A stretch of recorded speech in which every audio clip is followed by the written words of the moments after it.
Hello, everyone, and welcome to episode 499 of the MTGGoldfish podcast. I'm Seth, probably better known as Saffron Olive, and we have a special guest this week. Richard, still gone. He's in China. Going to be a couple more weeks till he gets back, but that means we are joined by CGB. Welcome to the Goldfish cast. Good to have you. Hi, thanks for having me. I'll do my best to be the contrarian you deserve. the Richard role, yeah. Richard is always proud. Be the contrarian. We got another co-host in Krim. Good morning, Krim. How are you today? Pretty good. I finally actually unpacked my boxes in my new spot, and on top of that, had a really fun day yesterday at the Bloomberg Store Champs. So, you won your Shark Typhoon, right? Yeah. That which I didn't expect so many people to show up. I thought I'd just show up and instantly just get like a top 4 or something. But standard paper events kind of popping off. I love it. Wow. Krim sent me a message like a couple days ago, and he was like, you know what? I think I'm going to do some best of 3 videos. And that's when I knew that Krim actually really was enjoying standard right now. When Krim actually plays best of 3, he's really enjoying the format. True. Sideboard, sweaty Krim is around now. Are we going to get like a tournament report or at least like a cliff notes, like what you played and stuff? No, God. I played Control. I mean, like CGB, you'd be proud. Azorius Control. Yeah. Talent? Caretaker's talent or no? Yeah. Okay. And you know what my favorite part is? Baby, the Krim bracket's still alive. 2 draws. 2 draws. And that was not intentional, by the way. I got 2 draws. Still got it. You still got it, Krim. You still got it. Still got it, baby. Still got it. Anyway, today we have the big B&R announcement. That's going to be one of our big topics for today. Wizards also announced a new GP-like set of tournaments. It's coming next year, the Spotlight Series, so we wanted to hit on that. And then we might hit up some smaller topics too, but those are going to be the big ones. Before we get into it, a reminder that today's show is brought to you by Card Conduit, and Card Conduit's the easiest way to sell your Magic cards. If you ever get tired of the hassles of buy listing, you can skip them with Card Conduit. You can use a curated service where you send in as many cards as you want with a buy list value of $1 or more and pay just a 5% service fee. And if you want to do a bit of work, you can use this sorted service where you list and sort your cards in advance and pay just a 2% fee. Either way, you're going to get a detailed report with the results and a fast payment once your order is processed. And you can even get another 10% off by heading over to cardconduit.com/MTGGoldfish. Card Conduit, it's the easiest way to sell your Magic cards. So thank you to Card Conduit for supporting this show. And let's talk some Magic, and let's start with the big news, which is we finally got the ban list update just a little while ago, and we have a relatively massive list of bannings. I think 7 bans are restricted. So let's go over this list real quick, and then we'll delve into what changed, what didn't change, what we think about this. So standard, no changes. Pioneer, Amalia and Sorin Imperious Bloodlord banned. Modern, Nadu, of course, thank God. And Grief, also, I guess, thank God, banned. Legacy, just Grief banned. And then Vintage, Urza Saga, and Vexing Bauble are restricted. These changes, of course, also apply to Explorer. So the Pioneer bannings, Amalia, Sorin, gonna have an impact on Magic Arena as well. No other changes to Arena formats, Timeless, Historic Brawl, any of that kind of stuff. So, first off, what is your gut reaction to these bannings? We've kind of been counting down the days to these bannings. What do you think? Just a gut reaction. I mean, go ahead. No, CGB, please.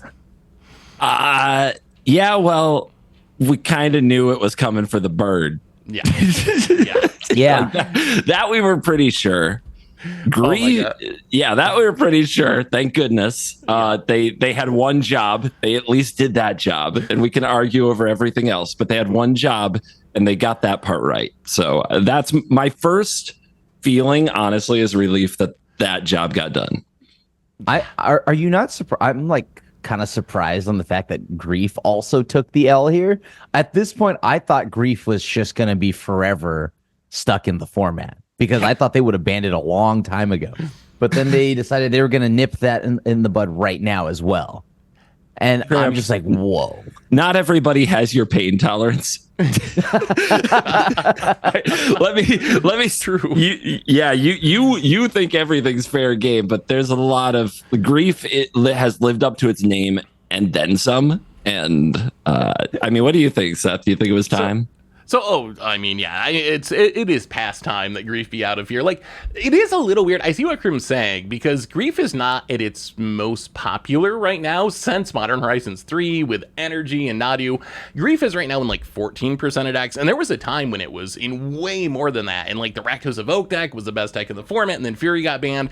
So it is a little weird that it got banned now, I guess, but it's one of those cards that just, I mean, at this point, I think it's just pretty clear that it was a mistake card. It's banned in Modern, they just banned it in Legacy, and the play pattern's just so incredibly, like, I'm very happy that I will never have to start a game with 3 cards in hand again. Like, those are the worst games. It happens on Arena too when you play against a scam deck, and it's like, what are we even doing here? You go down 3 cards, I go down 3 cards, we both have like 2 lands in hand, and we're gonna try to play a game of Magic. Like, whose idea of fun is this other than Krim's? Is that like, not what normal Battle Cruiser? person?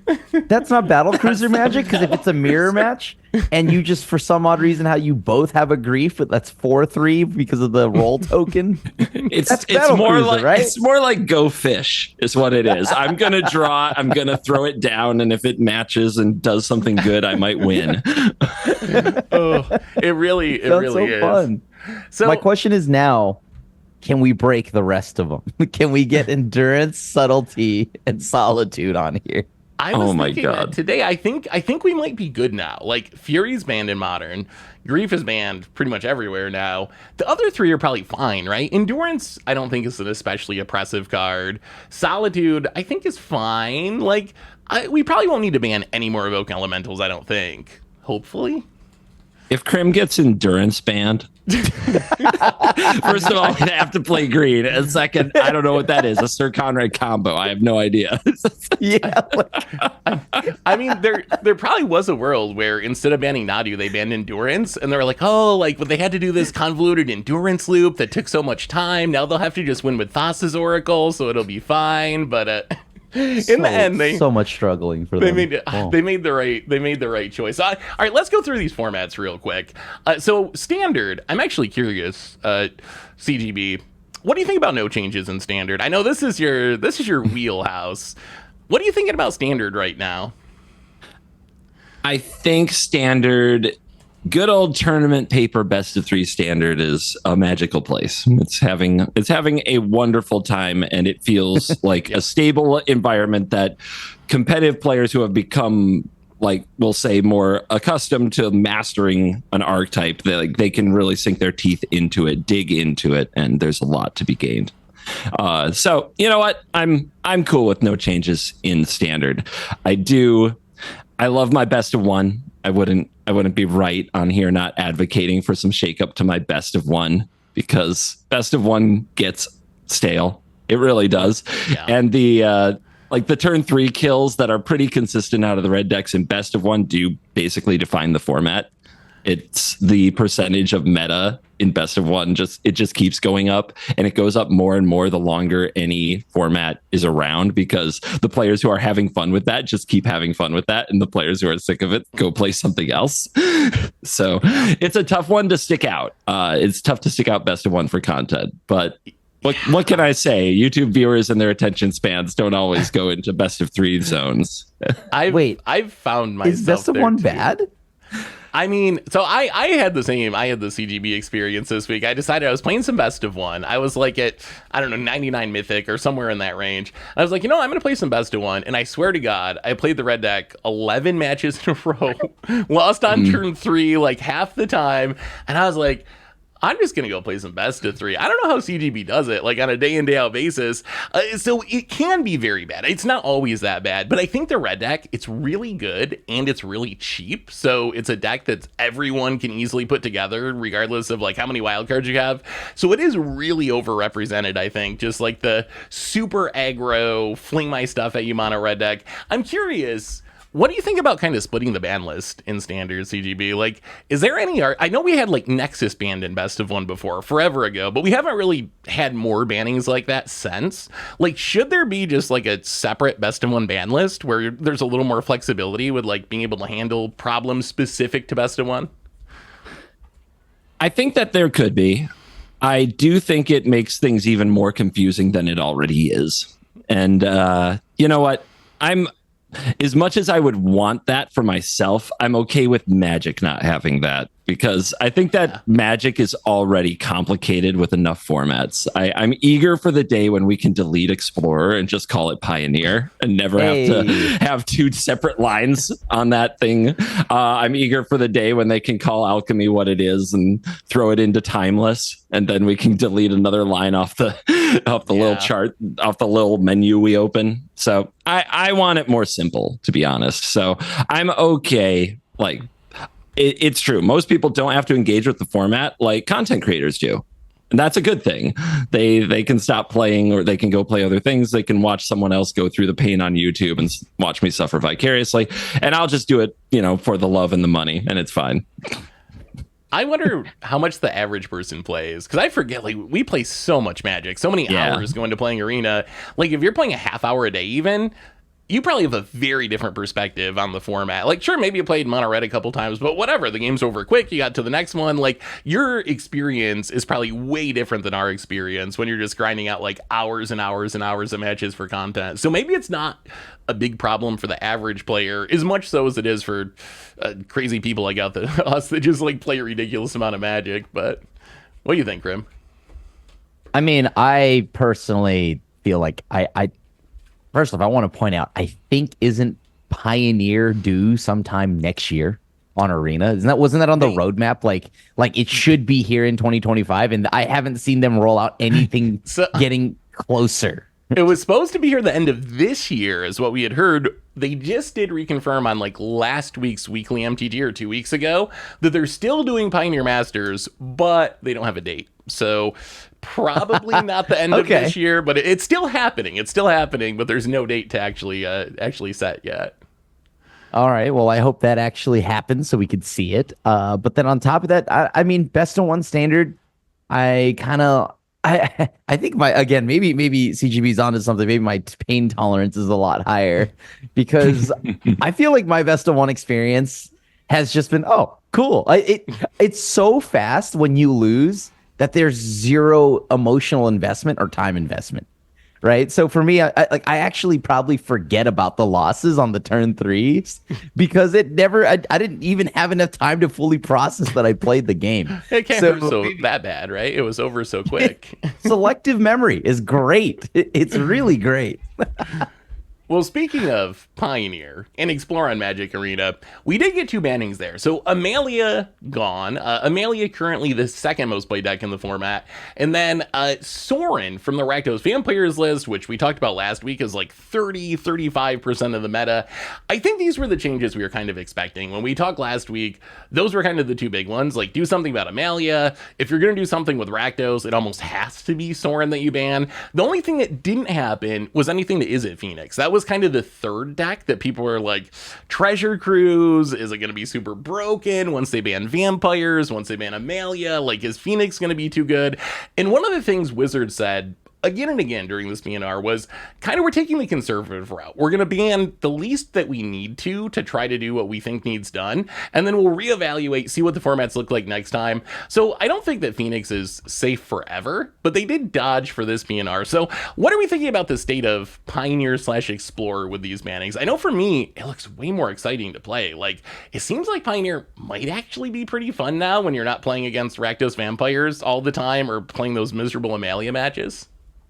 I mean, I play a decent amount of Explorer. Amalia, I think that should have gone. That should have gone. That card is absurdly problematic, that whole deck. Everyone agrees. I might be the Richard and the contrarian today. I don't know if I think Sorin needed a banning. Ooh, really? Really? Okay, please by no means take that as me saying this card sucks or the deck sucks, because I think the deck is very powerful. The interaction of dropping whatever the 6-drop Vein Ripper into play on turn 3 is obviously nuts. But I haven't found it to be, and maybe I just need to play significantly more, but I run into the match a lot, and I haven't found it to be that miserable. And now maybe the way when I talk to CGB, maybe my tolerance for things is just way higher than it should be. And now I'm second guessing what I'm okay with live. So Crim queues up against vampires, looks at a hand that has 2 counter spells, 3 removal spells, 2 lands, and is like, why is everybody complaining? What's the problem? What's the problem? Why did so let's be real about Sorin. Let's be real about Sorin here for a minute. This was designed right at that edge of like fire design, like right before Eldraine, right? Yep. And people love vampires, and wizards love selling us vampires. We're gonna go to Innistrad 100 times before we die. This is just Probably. a fact. Probably. So Sorin they're going to continue to make vampires that are just marketable because they want them to be, because people will desire them. Vein Ripper comes from Murders at Karlov Manor. Who would have thought the Vein Ripper would have done it in a murder set, right? So here, You mean that pet card? So basically, Sorin, everybody was like, it's fine, it's vampires. At the time, they were like, it's a typal commander. That's going to balance it. It's going to be okay. Sorin is Oko. It's just going to take a while for it to pan out because the vampires have to catch up. But Sorin has 2 pluses that are insanely good and a minus that is potentially game warping. Sorin is Oko, so it had to go. I am so baffled at this, by the way. The idea hearing Sorin Imperious Bloodlord is up there with your boy Oko 3 fairy. Like, oh my god. I mean, power level, I actually think it is. The thing is, you only can play in a vampire deck, right? Like, so it never can take over a format to the same extent as like Oko or Teferi, just because you can't put it in every deck of its colors. But in the deck that has vampires, the card is super good. I really like this Sorin ban for 2 reasons. So one is, I think it's a relatively painless ban. Like, if you're someone who has a Rakdos Vampires deck in Explorer and Pioneer, you're going to be just fine. Like, Rakdos Midrange was the best deck in the format before Vein Ripper came around and Sorin joined the deck. So I'm pretty sure you just, like, play your Fables and your good Rakdos stuff, and you're still going to have, like, a legit Tier 1 or Tier 2 deck. So I think it's, like, relatively painless for players. The other thing I like about it is Sorin really hinders printing good vampires in the future. I remember this from like Birthing Pod being banned, and I think this is what CGB was hinting at, is like Wizards wants to keep making cool vampires. A card like Sorin, just every time you print a cool, expensive bomby vampire, you got to think, is this going to break something with Sorin? Now that Sorin's gone, you don't have to worry about it. And that's what they said when they banned Birthing Pod, was essentially like, this, every time we print a creature with an ETB trigger or whatever, we have to think, oh, is this going to be too good with Birthing Pod? So we're just going to get rid of Birthing Pod because we want to keep printing, cool creatures with ETB triggers. Is there any concern that Phoenix is going to be utterly dominant? That seems to be the one concern I've heard from Pioneer and Explorer players, is like Phoenix S tier now. Like, that's the issue. Any worries about that? I wouldn't be so much concerned about Phoenix as I would be concerned about Treasure Cruise and Dig still existing. That it doesn't matter, because like I think somewhere else in some other deck, those cards will also be busted. Right? At some point in time, those cards always are good, and especially Treasure Cruise, who's going to just draw you 3 for 1 mana. So I'm a little concerned that Treasure Cruise still exists. How has Treasure Cruise made it this far? That is kind of wild. Yeah, isn't Dig what got Inverter of Truth banned? Yeah. Inverter of Truth, by the way. Yeah, the meme card. How many more will die for its sins? So many memes have died for it, though. When they say that they will keep an eye on it and do something in the future if necessary, if I understand their ban cadence now, they are talking about next year, aren't they? I think they said there's a BNR in like the end of December. So almost next year. But yeah. Okay. So, if we have Year of the Phoenix, they'll do something about it after Year of the Phoenix. They're down. I think that they're just down with the influencer calendar. We had Nadu Summer. We can have Phoenix Fall. They're doing it for us. Yeah, they're basically Fall, yeah. They like that there was, like, for branding, for like, and also for nostalgia, they like that there was an Eldrazi winter. Everybody knows what we're talking about there who lived through it. We have these shared memories of trauma that Crim was probably immune to. I did play Eldrazi. Okay, I'll be honest. I played Eldrazi. And on that day where you're like, geez, I don't think Eldrazi Temple had to go. What was wrong with that experience? I don't see what's wrong with free mimics. Speaking of, go ahead, Grim. I think that, yes, you could say, let's wait till next year. Let's keep an eye on things. If it weren't Pioneer, I feel like I have this weird soft spot for Pioneer, and I'm a little agitated because this is a format that was amazing, truly amazing, and they like, it is on life support right now. I think they pretty much killed it by not being as aggressive on the bannings, and I think they needed to ban more because Pioneer really needed a shakeup and really needed something for the player base to feel invested and like in love with the format again, right? Because you remember when Pioneer like just came out, the world was on fire. Everything was just so fun, right? And then now that we've kind of solved it, right, and what's stayed at the top has kind of made it stagnant, and it feels so boring, and it kind of bums me out. Like this, and look, I know I get flack for hating this card so much, but the fact that Nykthos, again, not even mentioned on this goddamn ban list is killing me. It is not even mentioned. Like, it's not on their watch list. Hasn't it been okay since they banned Karn, or does it? No, still play?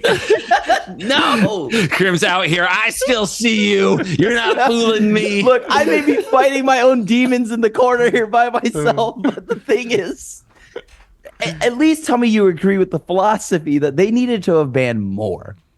Yes, I very much agree with that. And honestly, like, I don't really think Nykthos needs to be banned right now, but if they did ban that, I actually wouldn't complain about it, because I would rather see in Pioneer, because, like you said, I think one of the biggest issues with Pioneer is there hasn't been enough action over the years with bannings to keep the format fun and fresh. I would rather see them be too aggressive with Pioneer in specific and like ban more than they need to, even if it's just to like send the message of like, we're active in this format now. We care. We're going to be actively managing that. So if they did ban, I don't know, Treasure Cruise, Dig Through Time, Nykthos even, I would be okay with that. I hope that they ban something again in December if it's necessary. I think that's the real test for me. Like, them not banning Phoenix now, and like, we'll wait and see how the meta develops, and we'll make a decision at the next BNR. That's fine. But if we get to the next BNR and Phoenix is dominating, don't do a no bannings and like, oh, we're gonna give it another 6 months to deal with it. So I think like only banning these two for now is fine. We'll see what happens in December. But in Modern, you mentioned some Eldrazi action. Modern was a format I think people were waiting for the most. So Nadu went. Wizards managed to somehow not ban Shuko or Outriders Encore or Endurance. They killed the bird, which had to happen. We talked about Grief, kind of a surprise. I was a little surprised the One Ring didn't get banned. That was like the third card for me. You have Nadu, you have Grief. The One Ring's in almost 50% of decks. Was there anything surprising that you were hoping or expecting to see banned that didn't get banned? Or are you pretty happy with these two selections? I'm glad that the internet can celebrate the fall of the winged wisdom. And so as for Grief, I don't think Grief was doing anybody any favors. I got my fill of Grief in the Timeless Creator class, early access event. Yeah. And I haven't touched Timeless since, and I probably won't. CGB. Don't you know my safety blanket? Leyline of Sanctity in main. No, I tried it. I was playing it in my Grief deck. so yeah. That event really turned me on to just how crazy it can be. So I'm not surprised by Grief. As far as the One Ring, I still think that they're going to cling to that to the end. It's the One Ring. It's the biggest card from their probably biggest crossover. Maybe that will ever happen. So we'll see how Marvel does, but like Lord of the Rings is probably going to carry that torch for a long time, I think. And it's the One Ring. It's a tough thing to ban. And this is the format that like the format most accessible to competitive Magic that it's legal in. So I think they're going to hold on. And like, they have been holding on. Do you think they have something in a contract somewhere like about like there are things that you just cannot axe. You can't conspiracy theories. You can't ban that God. One Ring. Because I mean, it seems like this is a card that will likely be around for a very long time, and I just have to imagine that it's gonna look bad from a PR optics. That the most iconic thing you could think of from Lord of the Rings is banned. Yeah, I mean, I agree. Hold on, maybe that might be flavorful. Ooh. Yeah, so powerful they had to ban it. That could work. I still PR. Think of the press. Yeah. If they want to work around it, just restrict it. Just let you play one, which is like the ultimate flavor win, and it would solve the gameplay issues. So if you ever get to that point, like I know it would be unprecedented to like just restrict something in Modern, but I think I could get behind it with the One Ring in specific, because I think it would like make gameplay better, and it would be like perfect flavor wise. We have not seen any Lord of the Rings cards banned at all, right? I'm trying to like look back and remember. No. I know they talked about being able to print the set for 2 years. It doesn't seem completely impossible to me that like maybe they're not supposed to ban cards from it during the window when they can print it. Like that doesn't seem completely impossible. The One Ring has been mentioned a bunch of times in BNR announcements. It's always like the 101st card on the BNR. It's that card that like they were like, oh, we're keeping an eye on it. We know a lot of decks are playing it, but we're gonna give it another few months to see what happens. And then the next BNR, we get the same thing, but maybe it just keeps going like that forever. And I mean, as much as I think the One Ring's bad, I do enjoy playing it. Like, yeah, it's a lot of fun. Like I play my horrible like Soul Sisters deck, and it actually wins sometimes because I just drew like 20 cards, and there's nothing. Did Soul Sisters win there, Seth, or did the One Ring win there, though, Seth? Don't think about it too much. It's definitely Soul Warden. Yeah, it's the Soul Warden that took over. Yeah, what I'm hearing is that the One Ring is keeping fringe decks for content creators playable. I mean, it kind of does do that. Like to some extent, as awkward as it is to admit, like it does kind of make unplayable piles work sometimes just because you draw so many cards. So maybe there's some upside to it. It's just hard to see a card in like 50% of decks. When I see numbers like that, I just get to the point where like, just for the sake of diversity, I kind of want to see it banned. But I guess we'll wait and see. The other thing I want to mention about Modern, go ahead, Grim. I mean, you touched on an interesting topic there in that restricted in Modern. I'm with CGB in that, like, hey, standard, this is like the starting point, right? I think this is exactly where people should start if they want to enter the 60 card world, all that, and dig deeper, right? So I want that to be as simple. I don't want a split ban list and best of one and best of three, just the same, right? But then once you're at Modern means you're definitely in franchise. This is where I think you can take the training wheels off. Right. I think this can be as complicated as it needs to be, because at this point, if you know Modern, you know Legacy, you know Vintage. Right. So I think here is where you can have restricted and it won't be confusing. Right. Like I like that for Modern. I think that'd be really good, being able to restrict cards in Modern. I mean, it's worked in Timeless, right? Where you have all these intro, or on Arena, where you have all these intro formats, Standard and Alchemy for the new players, but then they assume once you're getting back to Timeless, where you're going to have all the cards, and it's a lot of wild cards to keep up with it, then you can have a restricted list, and it's worked out fine there. Like, I've enjoyed having a restricted list in Timeless over a banned list, so I think it could work in Modern. Like, what do you think about that, CGB? Any upside to restricting in Modern? I think that there is. I'm looking at what got banned today. You know, is a restricted Nadu still a problem? Probably. A lot of creature tutors. You can still build around it. Is a restricted Grief a problem? Maybe not. You can't really run Scam and hope to draw your one Grief. You know what I mean? Your one-off. So it could have been a solution for Grief where people can play it but not build around it. And sure, you have the bad beat story of I got griefed. They're one of grief 2 games in a row. Grumble, grumble. But, you know, it does fix the we build everything around this toxic effect type of thing. And the One Ring being restricted is a flavor win. And I do love it in a lot of ways as somebody who, and I think that I know that the crossover isn't probably huge. Modern is a competitive 60 card format where four of things are legal, and Commander is a 1 of format, right? But I'm sure that there is enough crossover. Like, people play Singleton, you know, having one of a card in a deck is not an unfamiliar concept in Magic. A lot of people play Commander and Brawl, and I think that they realize that this card isn't dead. It's still incredibly powerful, and it does make them adapt deck building. And I think that they'll be open to it. I don't see why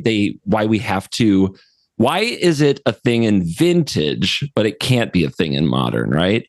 Why is it, or Legacy, right? Yeah. Like it feels like it definitely could be, because Vintage is a format that's lasted, and it's not an accessible format, so it doesn't grow, but it has lasted. They haven't cut off Vintage. It still gets played. I see the results come through on MTGO. Yep. So I feel like it could definitely be a thing in Modern. And in this case, I think it would save a lot of cards that got banned in Modern. How is Splinter Twin, if there's a restricted list, is it banned? I mean, I don't think it's banned. At this point, I don't think it should be banned. I don't even think it's banned now. But restricted, right. I don't think you would need to ban it at all. Or same, like probably a lot of the ban list would actually be that way. Like, is a single ritual or a single like Moxin, like, is that actually a problem if you only have one? Mox. Oh, okay. All right, calm down, Seth. The Mox. You think Mox Opal? Mox Opal would probably be one Mox if you Opal. Only play one of them. I think you could get away with one Mox Opal. But maybe I don't know. Here's a show for you guys. Restricted or banned? Would it be restricted or banned if there was a restricted list in insert format? Ooh, that's a fun podcast right there. Yeah, we might have to have CGB back and do this again so we can talk about what good should be idea. But yeah, I think I could definitely get behind it with the One Ring, because it's just such a flavor win. The other stuff, maybe we do really need to go through the ban list and think about like card by card what the impact would be. But I think for the One Ring, at least, I would be on board with the restriction. The other thing with Modern that came up is, I don't know if you saw this article, Michael Majors wrote a whole article about Nadu, basically, and what went wrong with Nadu and the banning of Nadu. He was I believe the head designer of Modern Horizons 3, so he didn't specifically make Nadu, but he was kind of like in charge of the whole thing, and you should read the whole article because it's actually very interesting. But the TLDR is, Nadu was a mistake. The original Nadu was a 3-mana 3/4 with flying that said you can cast permanent spells as though they had flash, and whenever a permanent you control becomes the target of a spell or ability an opponent controls, do the same ability. Reveal the top card of your library. If it's a land, it goes into play. Otherwise, it goes into your hand. So it was more like a Edric almost, like a weird Edric that gave your things flash. You couldn't combo with it, couldn't use it with your own stuff, but there was a concern with some Commander people that giving all your stuff flash would be miserable in Commander, which is probably kind of true. If you've ever played a game where someone has Ley Line of Anticipation, everyone's like afraid to do anything to them because something might get flashed in. So they decided to change Nadu. They changed it to what it is today. Yeah. But they didn't test it, and like this says in the article. What did I do wrong? You're sitting in between two dudes who probably would love to see Flash in Commander all the time.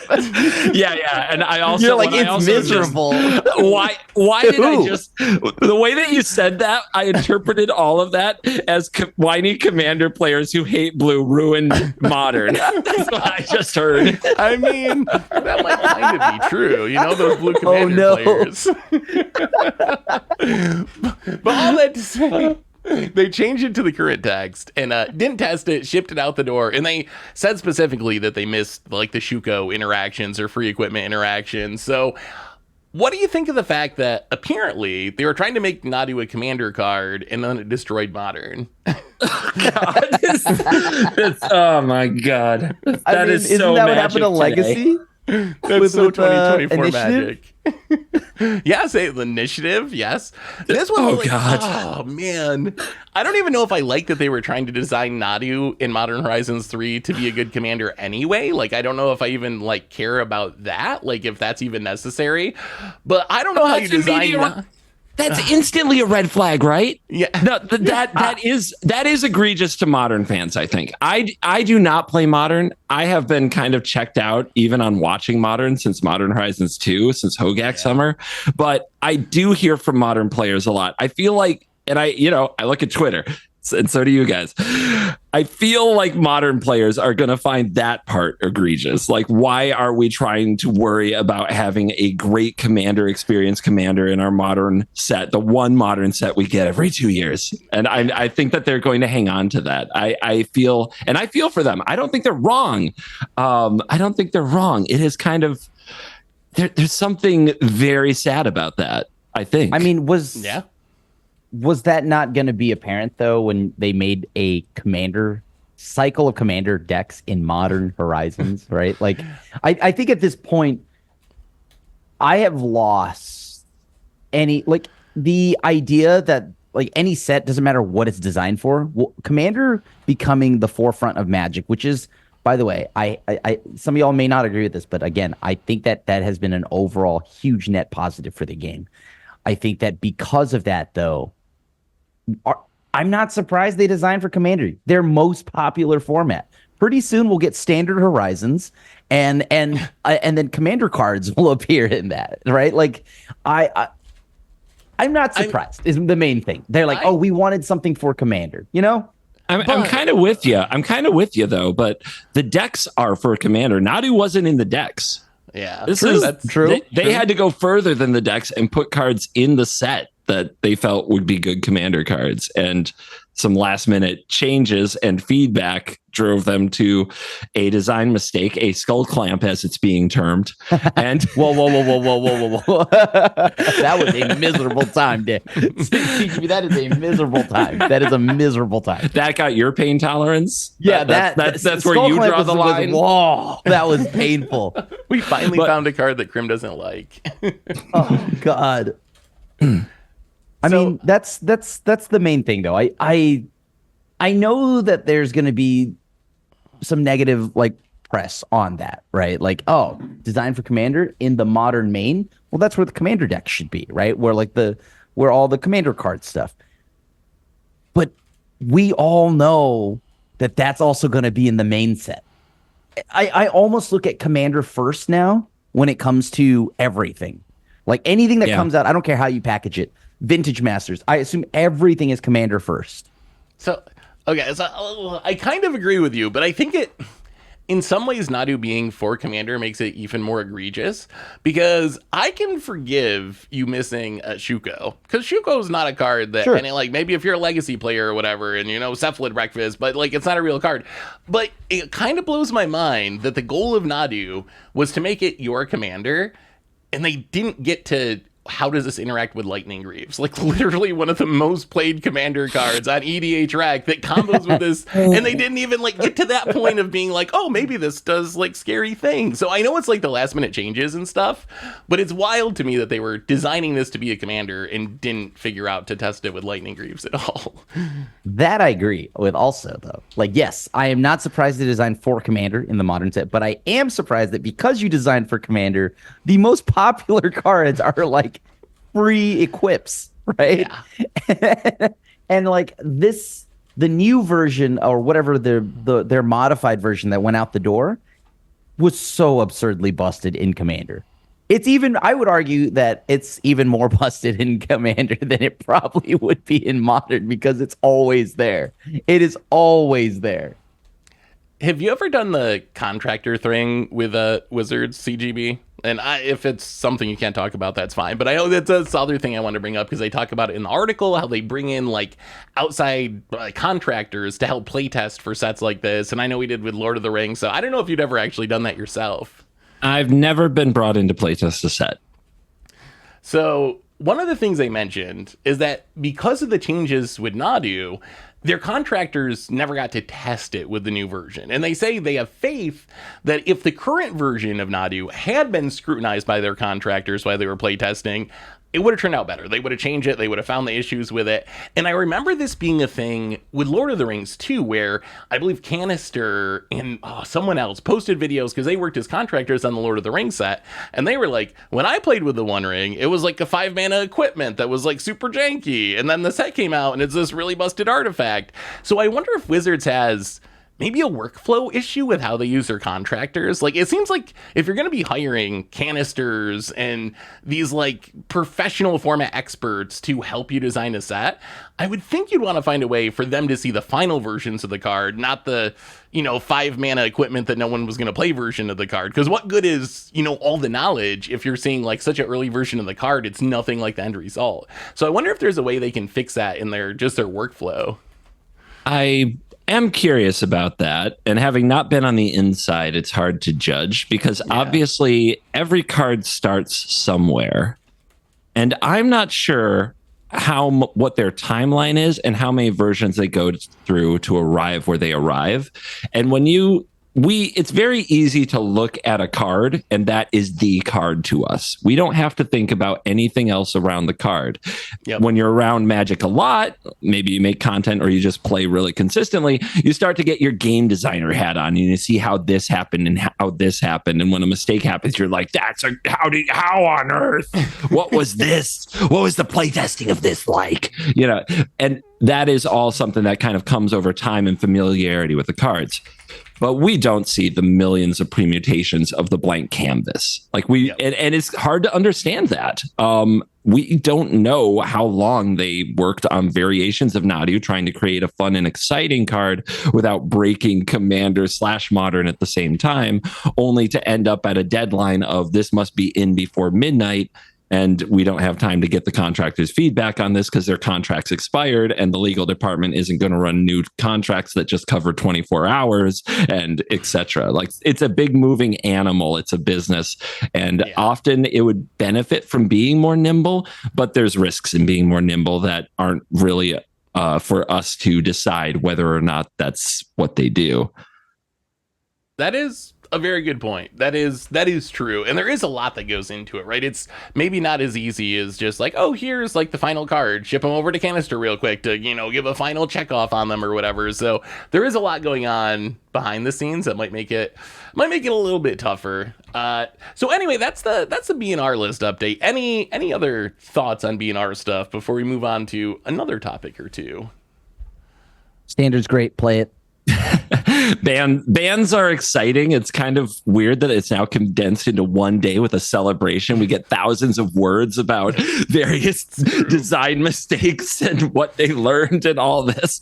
So now it's like we can have a whole day focused to bans instead of just wake up on a random Tuesday and be surprised. And whoever, I wonder if somebody is still out there scraping to see if like there's a ban announcement article like tagged, you know what I mean? How they would like figure out there was going to be a ban announcement by scraping the site for text. Yes. Remember that? I wonder if they're still out there scraping, just hoping. But it's kind of nice to, I'm going to say it, it's kind of nice to have this like one day where we can all just celebrate and talk about bans, get it out of our system and move on with our lives and play Magic. I think that's actually an upside, isn't it? Yeah, it really is. And it's nice that we know when it's happening so we can focus on it. And I think maybe that minimizes like the constant conversation day in and day out throughout the year. If like this specific date is going to be ban day and that's the focus. So I think that is an upside. What were you going to say, Chris?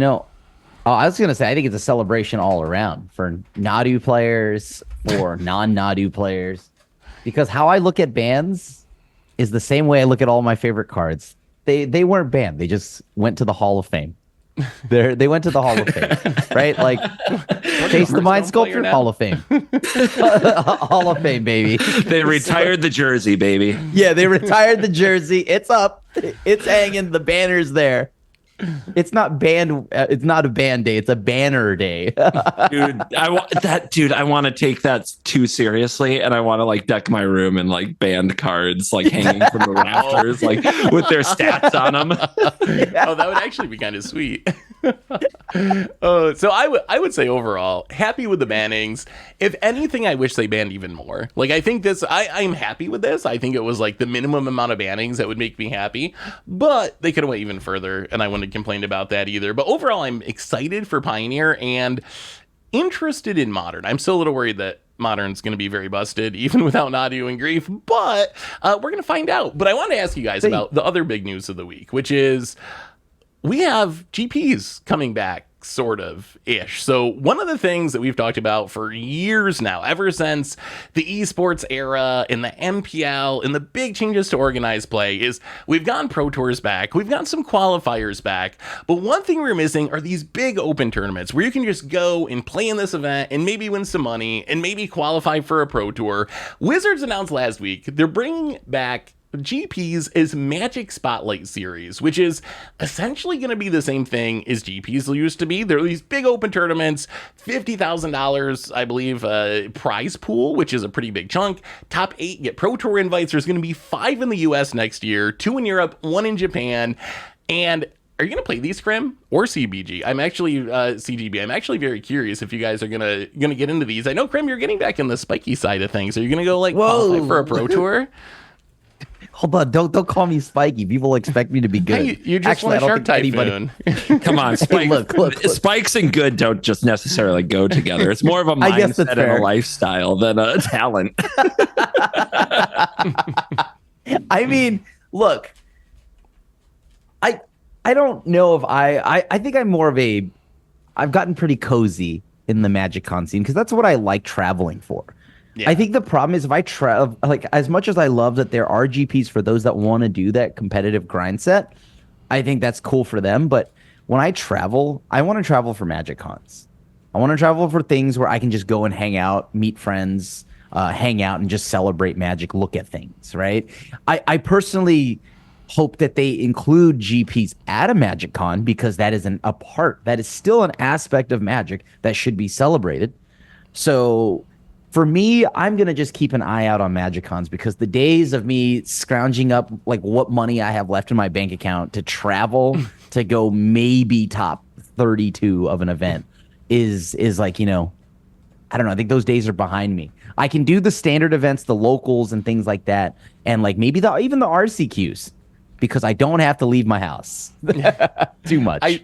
I should say that from what we know so far, at least the US-based events next year are run by Star City Games, and they're doing them at SCG cons. So it's not exactly the same as a Magic Con, but there will be stuff for non-spikes there. You can still go play Commander. There'll be some artists around. So kind of like a mini Magic Con. So it's not just for the people on the tournament grind, which I think is a good thing. But what about you, CGB? What do you think about the Spotlight series?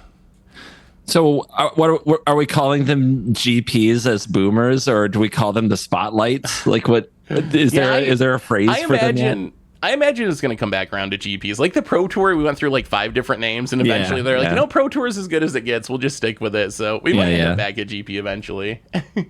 So I have definitely become accustomed to the MagicCon experience. There is a different pace to it, as Krim was saying. When we stroll up to a MagicCon, it's find your friends, it's look at and buy some sweet merch, it's check out some shiny foils, it's hang out and meet the fans, it's play some games with people we don't get to see very often Commander, and it's play the Unknown event with Gavin and see all this sweet stuff.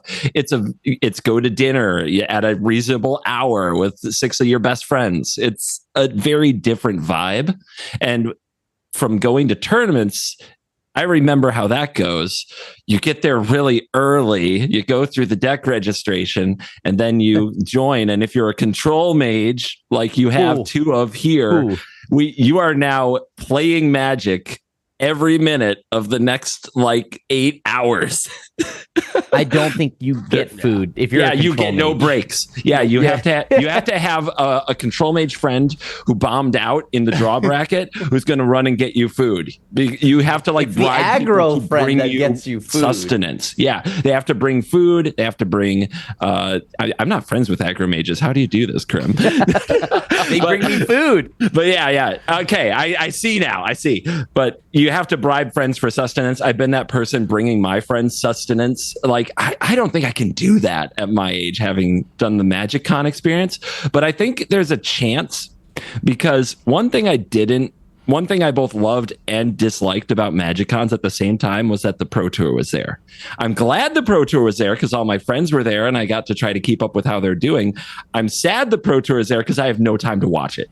I have no time to cheer for my friends. I have no time to be a fan of the game at the highest level. I have to hope I have some time to watch the VODs when I get home the next week. And it's just a totally different experience. I'm glad that there are tournaments that I can, if I want to go or if I want to watch the coverage, all I have to think about is the tournament. I can really dive into the tournament because I think that tournament magic is still a wonderful part of the scene. I think it has potential, and maybe the esports world didn't quite grab us the way that marketing wanted it to. You know, maybe the world didn't completely know, but I still believe in competitive magic as something that we can watch and get excited about. I'm excited to do watch parties for competitive magic again, or possibly go to these events and just focus on the tournament and enjoying that aspect of it, and maybe even playing it if I really get my stamina up. So I am glad there are major tournaments that are not at Magic Cons, so that I am not distracted by all the shiny and fun of the Magic Con, so I can dial into the tournament. Yeah, I'm really excited for these events. I don't know how many I'll play in. It'll probably depend. We'll see where they're at exactly. But the first one I think is Atlanta in January. So we'll see where they're at. I'd like to go to some of them at least. But I'm very excited to have events with coverage back, to have events. I think the biggest thing we've been missing in organized play is like something that's aspirational. The way it used to work is you can go to your LGS and you get good at Magic, and eventually you're the best person in your LGS, and then you can go to that next stage of like going to a GP, and like if you do well, your deck's on camera and you get a feature match, and then you flex it on all your friends, and like all of that element is missing from organized play over the last few years. This really brings that back. So I'm excited to just be able to watch these tournaments and have people like have a place that they can go and like get on camera again, because I think that was a big thing that like gave people a reason to buy a deck and gave people a reason to show up to their local game store and practice their deck, because there's this big event that's going to be coming up in a couple of months. So I think there's like this trickle down effect where this really helps the lower levels of organized play too. I think this gives people a reason to show up at their local game store and to buy cards from their local game store for a standard deck, because a lot of these are going to be standard. So I think this is a very positive thing for organized play and for standard in general, since that's going to be the focus of them. So I think I've been really impressed. It was a slow start, and I don't like all of it, like the 3-year rotation thing, but I feel like Paper Standard has like steadily over the past year really been trending in the right direction, and this is just another big piece of that puzzle that I think is just going to help Standard to continue to thrive in Paper. Hold on. So from the way this sounds, you and CGB don't like the 3-year rotation. I don't really like 3-year rotation. I'm willing to like give it a chance because I know they haven't been able to design for it yet. But if I had my choice, I would not do 3-year rotation. Agreed. I think I am hopefully optimistic here, and maybe because I was against it at first, but then now as I think about it, I get to play with my favorite cards a lot longer. I feel a lot more like as a new player, I don't have to worry about my stuff rotating out sooner. I get more miles out of my deck. Is that not sweet? I know that the bigger card pool, like there's a bigger card pool, and people like that. But you also can say that yes, maybe strong cards kind of float to the top and stay at the top, but I think that that's fine when you have such a big card pool. Right now, Standard feels like a brewer's paradise because there's so many cards. Still, even after rotation. Okay, have you looked at like the tournament results since rotation, the events so far? Yeah. Atraxa and Leyline Binding would have rotated. Yeah. Sure. There's still so much of that ramp deck, even without the Capenna lands. Ooh, I don't know, man. I think you know this. Yes, I'm appealing to your bias, Grim. Wouldn't you like to have a different experience? Just a little. I don't even care about those cards. Like, I mean, I care because they're annoying, but like, it's fine. I think it's all good. There's so many decks running around right now. Yeah, sure, Domain's one of them, but like, we'll see. Like I still get to play with some of the fun cards that would have rotated as well, right? And from that, it's a win for people who have their deck and like playing their deck. Yeah. It's a win. More people can have those wins, and there's more archetypes and more pockets that can exist with more sets. It's less of a win for people who like playing a variety of decks and playing against a variety of decks. No, but that's exactly like you could get all of that, is what I'm saying. I think everybody can have their cake here with 3 years. That's I guess, but that I'm in the minority here, I guess. I'm still in the so it's not what I would do. I'm definitely in the I would prefer even more rotations. Rotate every 6 months or something instead of every year. That's kind of where I've always been. But that's I'm a content creator rotation. Because I guess that is also a fair point. Going kind of wrapping around to what we talked about at the very beginning of this podcast. Maybe it's different for me or for us because I just play so much Magic that I've seen every deck a million times, played every matchup a million times. Where I'm just ready for something new. When if you're playing, once a week at your F&M or a few minutes here and there on Arena throughout the week, maybe your experience is a lot different. My concern is still that you're just gonna end up with the good stuff rising to the top, which I think we kind of even see now with Domain or Golgari, where it's just kind of what we don't see is rabbits versus frogs versus, all these narrow synergistic themes that we get. We see just good stuff piles where you play all the good cards together. I'm willing to wait because they haven't been able to fully design for this. They talked about Murders at Karlov Manor, I think was the first set they designed with this in mind. Maybe once they have 3 years worth of sets that they've designed specifically to work together, maybe it'll look different. But that's my biggest concern is I think we're just going to see the same few cards and decks survive rotation and be at the top of the format for years on end, which is not really what I want out of Standard. But like I said, I'm willing to cut Wizards some slack at this point just because they haven't been able to design for it yet. So it's in flux right now. So it's still kind of TBD. But on a personal level, I would rather have more changes. But for paper players who are putting together a deck to play at their F&M, this might be the perfect thing for them. For them, maybe less rotations and foundations to keep cards legal even longer, where you can build a deck and you don't have to worry about, your cards leaving in 6 months or a year. Maybe that's the perfect thing for paper players. So I think it mostly hurts people who play a lot of Arena and play a lot of Magic. But yeah, for yeah. At this example, just at the store championship yesterday, there's somebody who just rolled in. They're oh, I thought my deck rotated, but I guess I could still play because most of it's still here. And they did play the ramp deck, but I should have rotated. You should have just told them it did rotate. One less Domain player to worry about. That card definitely rotated for sure. Yeah, I think that's gone. Yeah, but I mean, I think so for all it's a net positive, and I can't wait to see what happens. But again, maybe that's just my optimism and my joy of Standard because Standard's so damn fun. So, slightly off topic, CGB, we're getting foundations, and we're almost at the end of the cast. We're gonna have to wrap this up. Oh yeah, we're getting foundations here in a few months. I just had one question for you. What do you think the chances are that we get maybe a Mesa Falcon in Standard for the next 5 years? If there isn't a 2-mana 1/1 bird, what are they really building a foundation on? I'm telling you. Seriously. Oh God, how many people listening to this know anything about that? I don't know. Yeah, check out CGB's channel, and you can get the full lore on it. I'll give. I don't know if Crim's heard it. I'll give a small cliff note. Basically, I registered a deck for the Pro Tour with 4 Mesa Falcons. Look it up. Intentionally? Yeah. No, accidentally. Yes, a standard deck with 4 Mesa Falcons. Yes. Have you seen this card? Oh Chris? God! It's it's so old. That's the other thing they say. Yes, I know. It's so old and so underwhelming.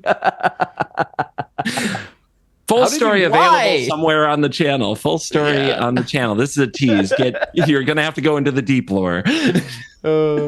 So speaking of that, CGB, where do people find you? Thank you so much for hanging out for the podcast. But where should people go to find all your stuff? Well, if you search for Covert Go Blue on YouTube, it will be the thing that comes up. It's basically one channel where I post a lot of Commander gameplay, Arena gameplay, and various other things that I've been messing around with, box openings or some Brawl here and there, a lot of standard best of one. But yeah, if you like watching me play Magic or just hearing me talk and rant about how evil Mono Red is, you can find me there. Yeah, definitely check it out. I've really been enjoying your videos with Rarin, going over like the ban list from a perspective of people who don't really know Magic. I found those videos to be super, super interesting. So good stuff. Thank you. Yeah, those are a lot of fun. He's a lot of fun too. Anyway, I think that brings us to the end of episode 499 of the MTG Goldfish podcast. So, Crib and CGB, thanks for hanging out. Thanks to everyone for listening. Thanks to Card Conduit for supporting the show. And we'll be back next week to talk about Duskmorn spoilers and whatever else goes on in the world of Magic. So, until then, have a lovely week, everyone. And this is the crew signing out.